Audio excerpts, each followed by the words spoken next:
পায়ে হেঁটে কলাতলি বিচ থেকে সুগন্ধা বিচে যাচ্ছি। দেখা যাক যাওয়ার পথে কী কী দেখি। So just follow me.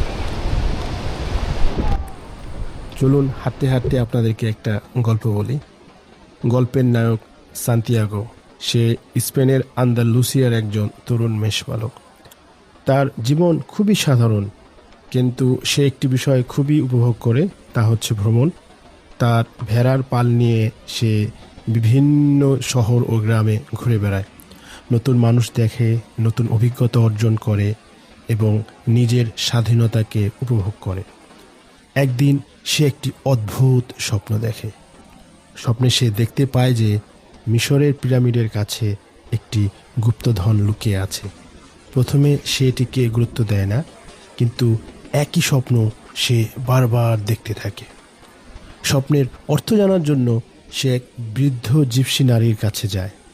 নারীটি তাকে বলে, এই স্বপ্নকে তোমার অবহেলা করা উচিত নয়। তুমি যদি পিরামিডে যাও তবে হয়তো সত্যিই কোনো গুপ্তধন খুঁজে পাবে। সান্তিয়াগো দ্বিধায় পড়ে যায়। সে কি তার পরিচিত সহজ জীবন ছেড়ে একটি অনিশ্চিত যাত্রায় বের হবে? ঠিক সেই সময় তার সঙ্গে এক রহস্যময় বৃদ্ধের দেখা হয়। বৃদ্ধ নিজেকে এক রাজা হিসেবে পরিচয় দেয়। তিনি সান্তিয়াগোকে একটি গুরুত্বপূর্ণ শিক্ষা দেন। তিনি বলেন, প্রত্যেক মানুষের জীবনে একটি বিশেষ উদ্দেশ্য আছে, একটি ব্যক্তিগত নিয়তি যা পূরণ করার জন্যই মানুষ পৃথিবীতে এসেছে। কিন্তু অধিকাংশ মানুষ ভয়, অভ্যাস অথবা অন্যের মতামতের কারণে সেই পথ অনুসরণ করে না। বৃদ্ধ সান্তিয়াগোকে বলেন, যখন তুমি সত্যিই কোনো কিছু অর্জন করতে চাও, তখন পুরো মহাবিশ্ব তোমাকে সাহায্য করার জন্য কাজ করতে শুরু করে। এই কথাগুলো সান্তিয়াগোর হৃদয়ে গভীরভাবে প্রভাব ফেলে। অবশেষে সে সিদ্ধান্ত নেয়। সে তার ভেড়াগুলো বিক্রি করে দেয়, নিজের পরিচিত জীবনকে পেছনে ফেলে দেয়, আর একটি অজানা স্বপ্নের পেছনে যাত্রা শুরু করে। সান্তিয়াগো এখনও জানে না সে কি পাবে, সে জানে না যাত্রা সফল হবে কিনা, কিন্তু সে প্রথম পদক্ষেপটি নিয়েছে। এবং অনেক সময় জীবনের সবচেয়ে কঠিন কাজ হলো সেই প্রথম পদক্ষেপ নেওয়া।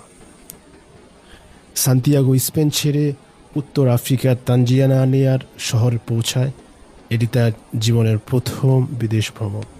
নতুন ভাষা, নতুন সংস্কৃতি, নতুন মানুষ, সব কিছুই তার কাছে অপরিচিত। প্রথমে সে খুবই এক্সাইটেড ছিল। তার মনে হচ্ছিল সে তার স্বপ্নের খুব কাছাকাছি চলে এসেছে।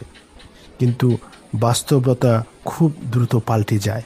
শহরে পৌঁছানোর কিছুক্ষণের মধ্যেই একজন লোক তার সঙ্গে বন্ধুত্ব করার অভিনয় করে।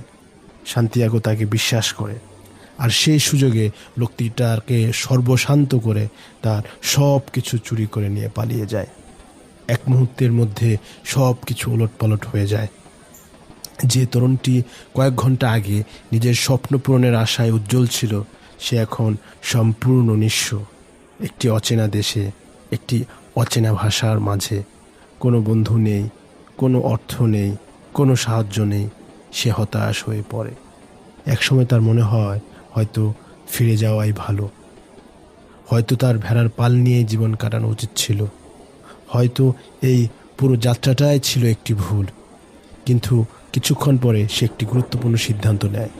সে নিজেকে প্রশ্ন করে, আমি কি একজন ভুক্তভোগী হয়ে থাকব, নাকি একজন অভিযাত্রী হয়ে উঠব? এই প্রশ্ন তার দৃষ্টিভঙ্গি বদলে দেয়। পরিস্থিতি একই থাকে, কিন্তু তার মনোভাব বদলে যায়, এবং সেই পরিবর্তনই তার জীবনকে নতুন দিকে নিয়ে যায়। কাজের সন্ধানে ঘুরতে ঘুরতে সে একটি স্ফটিকের দোকানে পৌঁছায়। ব্যবসা খুব একটা ভালো চলছে না, দোকানটি খুবই পুরাতন। সান্তিয়াগো দোকানদারকে বলে যে সে দোকানের কাজগুলো পরিষ্কার করে দিতে পারে। দোকানদার সম্মতি দেন। কিছুক্ষণের মধ্যেই দোকানের স্ফটিকগুলো ঝকঝক করতে শুরু করে। আশ্চর্যের বিষয় হলো, পরিষ্কার কাজ দেখে কিছু ক্রেতা দোকানে ঢুকে পড়ে। দোকানদার অবাক হয়ে যান। তিনি সান্তিয়াগোকে চাকরি দিয়ে দেন। প্রথমে সান্তিয়াগোর পরিকল্পনা ছিল কিছু টাকা জমিয়ে স্পেনে ফিরে যাওয়া, কিন্তু ধীরে ধীরে সে দোকানের উন্নতির জন্য নতুন নতুন ধারণা দিতে শুরু করে। সে প্রস্তাব দেয় পাহাড়ের উপরে ওঠা পথচারীদের জন্য চা পরিবেশন করা হোক স্ফটিকের গ্লাসে। এটি ছিল সম্পূর্ণ নতুন ধারণা। প্রথমে দোকানদার দ্বিধা করেন, কিন্তু পরে রাজি হন। পরিকল্পনাটি সফল হয়। দোকানের ব্যবসা দ্রুত বাড়তে শুরু করে। মাসের পর মাস কেটে যায়। সান্তিয়াগো কঠোর পরিশ্রম করে। দোকানদারের ব্যবসা আগের চেয়ে অনেক বেশি সমৃদ্ধ হয়ে ওঠে এবং সান্তিয়াগো ভালো পরিমাণ অর্থ সঞ্চয় করতে সক্ষম হয়। একদিন সে হিসাব করে দেখে এখন তার কাছে এত টাকা আছে যে সে চাইলে স্পেনে ফিরে গিয়ে আগের চেয়ে দ্বিগুণ ভেড়া কিনতে পারবে। তার পুরনো জীবন ফিরে পাওয়া এখন সম্ভব। এখানে গল্পের আরেকটি গুরুত্বপূর্ণ মুহূর্ত আসে, কারণ সান্তিয়াগোর সামনে এখন দুটি পথ। প্রথম পথ নিরাপদ জীবন, স্পেনে ফিরে যাওয়া, পরিচিত পৃথিবীতে ফিরে যাওয়া। দ্বিতীয় পথ অনিশ্চয়তা, মরুভূমি, দূরের পিরামিড এবং সেই রহস্যময় গুপ্তধনের সন্ধান। এই সময়ে স্ফটিক ব্যবসায়ী চরিত্রটি বিশেষ গুরুত্বপূর্ণ হয়ে ওঠে। তিনি এমন একজন মানুষ যিনি সারা জীবন একটি স্বপ্ন লালন করেছেন। তিনি একদিন পবিত্র মক্কা নগরীতে যাবেন বলে আশা করতেন, কিন্তু বছর পার হয়ে যায়, তিনি কখনো যান না, কারণ তিনি ভয় পান। তার ধারণা যদি স্বপ্ন পূরণ হয়ে যায় তাহলে বেঁচে থাকার জন্য আর কিছু অবশিষ্ট থাকবে না। তাই তিনি স্বপ্নটিকে বাস্তবে রূপ না দিয়ে কেবল কল্পনাতেই ধরে রাখেন। সান্তিয়াগো এই মানুষটির কাছ থেকে একটি গভীর শিক্ষা পায়। সে বুঝতে পারে অনেক মানুষ স্বপ্ন দেখে, কিন্তু খুব কম মানুষ সেই স্বপ্নের পেছনে সত্যিকার অর্থে যাত্রা শুরু করে। স্বপ্ন পূরণ না হওয়ার সবচেয়ে বড় কারণ সবসময় ব্যর্থতা নয়, অনেক সময় কারণ হলো ভয়। পরিচিত জীবনের নিরাপত্তা ছেড়ে অনেকেই বেরিয়ে আসতে চায় না, ভয় পায়, অজানার ভয়, সম্ভাব্য ক্ষতির ভয়। কিন্তু সান্তিয়াগো উপলব্ধি করে যে সে যদি এখন ফিরে যায় তাহলে সারা জীবন হয়তো ভাববে, যদি আমি যাত্রা চালিয়ে যেতাম তাহলে কি হতো। অবশেষে সে সিদ্ধান্ত নেয় সে আবার যাত্রা শুরু করবে। সে তার সঞ্চিত অর্থ নিয়ে মরুভূমির দিকে রওনা হয়, কারণ তার হৃদয় এখনও তাকে ডাকছে। গুপ্তধনের সন্ধান এখনও শেষ হয়নি, বরং প্রকৃত যাত্রা এখনই শুরু হতে যাচ্ছে। স্ফটিক ব্যবসায়ীর দোকান ছেড়ে সান্তিয়াগো আবার তার যাত্রা শুরু করে। এবার তার গন্তব্য আরও দূরে, মিশরের পিরামিড। কিন্তু সেখানে পৌঁছানোর আগে তাকে বিশাল সাহারা মরুভূমি অতিক্রম করতে হবে। মরুভূমি শুধু একটি ভৌগোলিক স্থান নয়, এটি গল্পে একটি প্রতীক। এটি মানুষের জীবনের সেই পথকে প্রতিনিধিত্ব করে যেখানে ধৈর্য, সাহস এবং বিশ্বাসের পরীক্ষা হয়। সান্তিয়াগো একটি বড় কাফেলায় যোগ দেয়। শত শত মানুষ এবং উট একসঙ্গে মরুভূমি পাড়ি দিতে শুরু করে। সেখানেই তার পরিচয় হয় একজন ইংরেজ ভদ্রলোকের সঙ্গে। এই ইংরেজ মানুষটি অন্যদের মতো নয়। তিনি বই পড়তে ভালোবাসেন, বিশেষ করে প্রাচীন জ্ঞান এবং আলকেমি নিয়ে। তিনি বহু বছর ধরে একটি রহস্যময় বিদ্যার সন্ধান করছেন, আলকেমি। আলকেমির মূল ধারণা হলো সাধারণ ধাতুকে সোনায় রূপান্তর করা। ইংরেজ ভদ্রলোক সান্তিয়াগোকে বলেন মরুভূমির কোথাও একজন বিখ্যাত আলকেমিস্ট বাস করেন। তিনি অসাধারণ জ্ঞানী। অনেকেই তাকে খুঁজে বেড়ায়, কিন্তু খুব কম মানুষ তাকে খুঁজে পায়। সান্তিয়াগো কৌতূহলী হয়ে ওঠে। মরুভূমির দীর্ঘ যাত্রা চলতে থাকে, দিনের পর দিন, রাতের পর রাত। চারিদিকে শুধু বালি, নীরবতা, আকাশ আর অন্তহীন দিগন্ত। এই নীরবতার মাঝেই সান্তিয়াগো একটি নতুন শিক্ষা পেতে শুরু করে। সে লক্ষ্য করে প্রকৃতি সব সময় কথা বলে, কিন্তু তার ভাষা শব্দের ভাষা নয়, চিহ্নের ভাষা, ইঙ্গিতের ভাষা, অনুভূতির ভাষা। সে ধীরে ধীরে বুঝতে শেখে যে পৃথিবীর সব কিছু একে অপরের সঙ্গে কোনো না কোনোভাবে যুক্ত। একটি পাখির উড়ে যাওয়া, একটি বাতাসের দিক পরিবর্তন, একটি ছোট ঘটনা, সব কিছু যেন বৃহত্তর কোনো গল্পের অংশ। একদিন মরুভূমির যাত্রার সময় খবর আসে যে বিভিন্ন গোত্রের মধ্যে যুদ্ধ শুরু হয়েছে। কাফেলার গতি ধীর হয়ে যায়, সতর্কতা বাড়ে, যাত্রীরা উদ্বিগ্ন হয়ে ওঠে। অবশেষে তারা একটি মরুদ্যানে আশ্রয় নেয়। মরুদ্যান হলো মরুভূমির মাঝখানে একটি সবুজ স্থান, যেখানে পানি আছে, খেজুর গাছ আছে, জীবন আছে। দীর্ঘ নীরব যাত্রার পরে এটি যেন একটি আশ্রয়স্থল। মরুদ্যানে থাকাকালীন সান্তিয়াগো আরেকটি অদ্ভুত অভিজ্ঞতা লাভ করে। সে আকাশে উড়ন্ত দুটি বাজ পাখিকে লক্ষ্য করে। হঠাৎ তার মনে একটি দৃশ্য ভেসে ওঠে। সে অনুভব করে যে মরুদ্যানের উপর আক্রমণ আসতে পারে।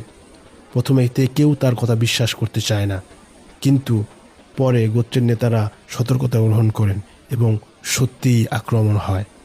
সান্তিয়াগোর পূর্বাভাস সঠিক প্রমাণিত হয়। এই ঘটনার ফলে সবাই তার প্রতি সম্মান দেখাতে শুরু করে।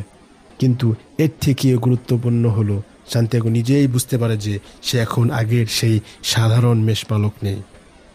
সে ধীরে ধীরে বিশ্বের ভাষা শুনতে শিখছে, নিজের হৃদয়ের কথা শুনতে শিখছে। আর ঠিক এই সময় তার সামনে উপস্থিত হন সেই রহস্যময় ব্যক্তি যার কথা সে এতদিন শুনে এসেছে, আলকেমিস্ট। মরুদ্যানের উপর আক্রমণের পূর্বাভাস সঠিক প্রমাণিত হওয়ার পর সান্তিয়াগো সবার নজরে আসে, কিন্তু তার জন্য আরও বড় কিছু অপেক্ষা করছিল। এক সন্ধ্যায় তার সঙ্গে দেখা হয় সেই রহস্যময় মানুষের, যাকে অনেকেই খুঁজেছে কিন্তু খুব কম মানুষই পেয়েছে, আলকেমিস্ট। তিনি ছিলেন এক অদ্ভুত ব্যক্তি। কম কথা বলতেন, কিন্তু তার প্রতিটি কথার মধ্যে গভীর অর্থ লুকিয়ে থাকত। তিনি সান্তিয়াগোর দিকে তাকিয়ে বুঝতে পারেন যে এই তরুণ শুধু গুপ্তধনের খোঁজ করছে না, সে নিজের নিয়তিরও খোঁজ করছে। আলকেমিস্ট তাকে জিজ্ঞেস করেন, তুমি কি সত্যিই তোমার স্বপ্ন অনুসরণ করতে প্রস্তুত?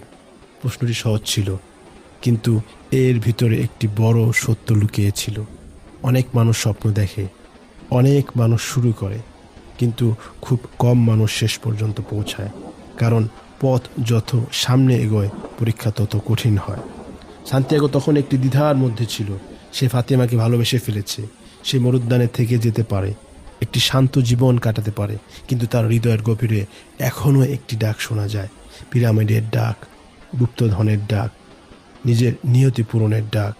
আলকেমিস্ট তাকে বলেন, জীবনের সবচেয়ে বড় মিথ্যাগুলোর একটি হলো আমরা আমাদের ভাগ্যের উপর নিয়ন্ত্রণ হারিয়ে ফেলি। অনেক মানুষ ধীরে ধীরে নিজেদের স্বপ্নের সঙ্গে আপোষ করে ফেলে। তারা নিরাপত্তাকে বেছে নেয়, আর তারপর একদিন পিছনে ফিরে তাকিয়ে ভাবে, যদি আমি চেষ্টা করতাম। আলকেমিস্ট চান না সান্তিয়াগো সে ভুল করুক, তাই তিনি তাকে নিয়ে মরুভূমির আরও গভীর যাত্রা শুরু করে। যাত্রাপথে আলকেমিস্ট সান্তিয়াগোকে শেখান নিজের হৃদয়ের কথা শুনতে। প্রথমে সান্তিয়াগো বিভ্রান্ত হয়, কারণ তার হৃদয় কখনো ভয় পায়, কখনো সন্দেহ করে, কখনো অতীতের কথা মনে করিয়ে দেয়, কখনো ভবিষ্যৎ নিয়ে উদ্বিগ্ন হয়। কিন্তু আলকেমিস্ট বলেন, হৃদয়কে নীরব করার চেষ্টা করো না, তাকে বোঝার চেষ্টা করো, কারণ হৃদয় জানে তুমি কোথায় যেতে চাও এবং হৃদয় জানে তুমি আসলে কে। মরুভূমির বিশাল নীরবতার মধ্যে সান্তিয়াগো এই শিক্ষাগুলো নিয়ে ভাবতে থাকে। সে বুঝতে শুরু করে ভয়ই মানুষের সবচেয়ে বড় বাধা। ব্যর্থতার ভয়, ক্ষতির ভয়, অজানার ভয়। কিন্তু আশ্চর্যের বিষয় হলো অনেক সময় কষ্ট নয়, কষ্টের ভয়ই মানুষকে বেশি দুর্বল করে। আলকেমিস্ট তাকে আরও একটি বিষয় শিক্ষা দেন। তিনি বলেন, যখন একজন মানুষ তার সত্যিকারের নিয়তির পথে এগিয়ে যায়, তখন প্রতিটি পরীক্ষা তাকে আরও শক্তিশালী করে। প্রতিটি বাধা তাকে কিছু শেখায়, প্রতিটি ব্যর্থতা তাকে প্রস্তুত করে, এমনকি ভুল পথও তাকে সঠিক পথের দিকে ঠেলে দেয়। যাত্রার এক পর্যায়ে তারা যোদ্ধাদের হাতে বন্দী হয়। মরুভূমিতে যুদ্ধ চলছে, অচেনা দুই ভ্রমণকারীকে সন্দেহের চোখে দেখা হয়। তখন আলকেমিস্ট একটি বিস্ময়কর দাবি করেন। তিনি বলেন, সান্তিয়াগো চাইলে নিজেকে বাতাসে রূপান্তর করতে পারে। যোদ্ধারা এটি শুনে হাসে, কিন্তু তারা কৌতূহলীও হয়।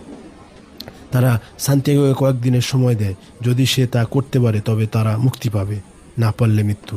সান্তিয়াগো ভীত হয়ে পড়ে, কারণ সে জানে না কিভাবে একজন মানুষ বাতাসে পরিণত হতে পারে। কিন্তু এখানেই গল্পের প্রতীকী গভীরতা সবচেয়ে বেশি প্রকাশ পায়। পরবর্তী কয়েকদিনে সে মরুভূমির দিকে তাকায়, বাতাসের দিকে তাকায়, আকাশের দিকে তাকায়। সে বুঝতে চেষ্টা করে এই পৃথিবীর সব কিছু কীভাবে একে অপরের সঙ্গে যুক্ত। সে প্রকৃতির সঙ্গে কথা বলে, বাতাসের সঙ্গে, সূর্যের সঙ্গে, আর শেষ পর্যন্ত সেই সৃষ্টিকর্তার সঙ্গে, যিনি সব কিছুর উৎস। তখনই নিজের সীমাতে অতিক্রম করতে পারে, যখন সে নিজের ভয়ের সীমাকে অতিক্রম করতে পারে, যখন সে উপলব্ধি করে যে সে একা নয়, সে বৃহত্তর একটি সৃষ্টির অংশ এবং তার জীবনের একটি উদ্দেশ্য আছে। সান্তিয়াগো এই পরীক্ষায় সফল হয়, যোদ্ধারা বিস্মিত হয়, আর সে ও আলকেমিস্ট আবার তাদের যাত্রা চালিয়ে যেতে পারে। কিন্তু এখন সান্তিয়াগো আগের মতো নেই।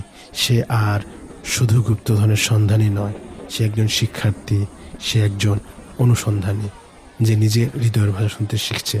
অবশেষে তারা পিরামিডের কাছাকাছি পৌঁছে যায়। দূরে মিশরের বিশাল পিরামিড দেখা যায়। সেই দৃশ্য দেখে সান্তিয়াগোর চোখে পানি চলে আসে, কারণ এতদিনের যাত্রা, এত কষ্ট, এত শিক্ষা, এত ত্যাগ, সব কিছু যেন তাকে এই মুহূর্তে এনে দাঁড় করিয়েছে। সে বিশ্বাস করতে শুরু করে তার স্বপ্ন এখন পূরণের খুব কাছাকাছি। কিন্তু গল্পের সবচেয়ে বড় মোড় এখনও বাকি, কারণ কখনো কখনো আমরা যা খুঁজছি তা খুঁজে পাওয়ার আগে আমাদের শেষ পরীক্ষার মধ্য দিয়ে যেতে হয়। অবশেষে সান্তিয়াগো মিশরের পিরামিডের কাছে পৌঁছে যায়, তার দীর্ঘ যাত্রার শেষ প্রান্তে।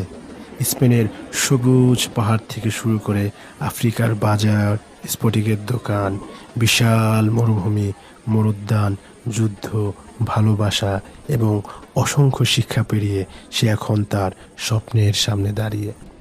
রাতের আকাশের নিচে সে পিরামিডগুলোর দিকে তাকিয়ে থাকে। সে আবেগে ভরে ওঠে, কারণ বহুদিন আগে দেখা একটি স্বপ্ন তাকে এখানে নিয়ে এসেছে এবং এখন মনে হচ্ছে সেই স্বপ্ন সত্যি হতে চলেছে। পরদিন সে সেই স্থান খনন শুরু করে যেখানে সে বিশ্বাস করে গুপ্তধন লুকিয়ে আছে। সে খুঁড়তে থাকে আরও গভীর, আরও গভীর, কিন্তু সে কিছুই পায় না। তবুও সে থামে না, কারণ সে এত দূর এসেছে। সে বিশ্বাস করে গুপ্তধন অবশ্যই আছে। ঠিক তখনই কিছু লোক সেখানে এসে হাজির হয়। তারা সান্তিয়াগোকে ধরে ফেলে, তার কাছে কি আছে জানতে চায়। তারা তাকে মারধর করে। আর যখন সে বলে যে সে একটি স্বপ্নের অনুসরণ করে এখানে এসেছে, তখন তারা তাকে উপহাস করে। তাদের একজন হেসে বলে, স্বপ্নের পেছনে এত দূর আসা কত বড় বোকামি। তারপর সেই লোকটি একটি আশ্চর্যজনক কথা বলে। সে জানায় কয়েক বছর আগে সেও একটি স্বপ্ন দেখেছিল। স্বপ্নে সে দেখেছিল যে স্পেনের একটি পুরনো গির্জার কাছে, যেখানে একটি সিকামোর গাছ জন্মেছে, সেখানে একটি গুপ্তধন লুকিয়ে আছে। কিন্তু সে কখনো সেই স্বপ্নের পেছনে যায়নি, কারণ সে এটিকে গুরুত্ব দেয়নি। লোকটি হাসতে হাসতে চলে যায়। কিন্তু সান্তিয়াগো স্তব্ধ হয়ে যায়, কারণ সে বুঝতে পারে লোকটি যে জায়গার কথা বলেছে সেটিই সেই পুরনো গির্জা যেখানে সে একসময় তার ভেড়াগুলো নিয়ে রাত কাটাতো। যে গুপ্তধনের জন্য সে মরুভূমি পাড়ি দিয়েছে, যে গুপ্তধনের জন্য সে সব কিছু ত্যাগ করেছে, সেই গুপ্তধন শুরু থেকেই তার নিজের বাড়ির কাছেই ছিল। প্রথম শুনলে এটি এক ধরনের পরিহাস মনে হতে পারে, কিন্তু এখানেই গল্পটির সবচেয়ে গভীর শিক্ষা লুকিয়ে আছে। গল্পটি বলতে চায় না যে পুরো যাত্রা অপ্রয়োজনীয় ছিল, বরং ঠিক উল্টোটা বলতে চায়। যদি সান্তিয়াগো যাত্রা না করত, তাহলে সে কখনোই জানতো না গুপ্তধন কোথায়। যদি সে নিরাপদ জীবনেই থেকে যেত, তাহলে সে কখনোই নিজের সাহস আবিষ্কার করতো না। যদি তার অর্থ চুরি না হতো, তাহলে সে অধ্যাবসায় শিখত না। যদি সে স্ফটিক ব্যবসায়ীর কাছে কাজ না করত, তাহলে সে পরিবর্তনের শক্তি বুঝত না। যদি সে মরুভূমি অতিক্রম না করত, তাহলে সে ধৈর্য শিখত না। যদি সে অ্যালকেমিস্টের সঙ্গে যাত্রা না করত, তাহলে সে হৃদয়ের ভাষা শুনতে শিখত না। অর্থাৎ গুপ্তধনের মূল্য শুধু টাকায় নয়, গুপ্তধনের মূল্য সেই মানুষটিতে, যে মানুষটি যাত্রার শেষে জন্ম নিয়েছে। সান্তিয়াগো স্পেনে ফিরে আসে সেই পুরনো গির্জার কাছে, সেই সিকামোর গাছের নিচে, এবং সেখানে খনন করে সত্যিই গুপ্তধন খুঁজে পায়। সোনা, রত্ন, মূল্যবান সম্পদ। কিন্তু তখন পর্যন্ত সে বুঝে গেছে এগুলো আসল পুরস্কার নয়। আসল পুরস্কার হলো তার রূপান্তর। সে তার আগের সেই সরল মেষপালক নয়। সে এখন জানে জীবনের অর্থ কেবল গন্তব্যে পৌঁছানো নয়, পথ চলার মধ্যেও অর্থ আছে। গল্পটির শেষের দিকে একটি বিষয় স্পষ্ট হয়ে ওঠে। প্রত্যেক মানুষের জীবনেই কোনো না কোনো গুপ্তধন আছে। কারো জন্য সেটি একটি স্বপ্ন, কারো জন্য একটি লক্ষ্য, কারো জন্য একটি দায়িত্ব, কারো জন্য আত্ম অন্বেষণ। কিন্তু অধিকাংশ মানুষ ভয়ের কারণে সেই যাত্রা শুরু করে না। আর যারা শুরু করে তাদের অনেকেই মাঝপথে থেমে যায়।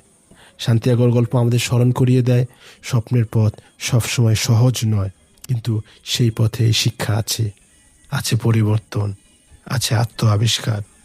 আর অনেক সময় আমরা যে গুপ্তধন খুঁজতে বের হই, শেষ পর্যন্ত সেটি আমাদের শেখায় আমাদের সবচেয়ে বড় সম্পদ বাইরে নয়, আমাদের ভেতরেই লুকিয়ে আছে। আর এই কারণেই দ্য আলকেমিস্ট শুধুমাত্র একটি গুপ্তধনের গল্প নয়, এটি সাহসের গল্প, বিশ্বাসের গল্প, অধ্যাবসায়ের গল্প, ভালোবাসার গল্প এবং সবচেয়ে বড় কথা, নিজের সত্যিকারের পথ অনুসরণ করার গল্প। সবাইকে অসংখ্য ধন্যবাদ শেষ পর্যন্ত ভিডিওটি দেখার জন্য। এরকম আরও ভিডিও পেতে অবশ্যই লাইক, কমেন্ট এবং সাবস্ক্রাইব করে সাথে থাকবেন। আসসালামু আলাইকুম রহমতুল্লাহ।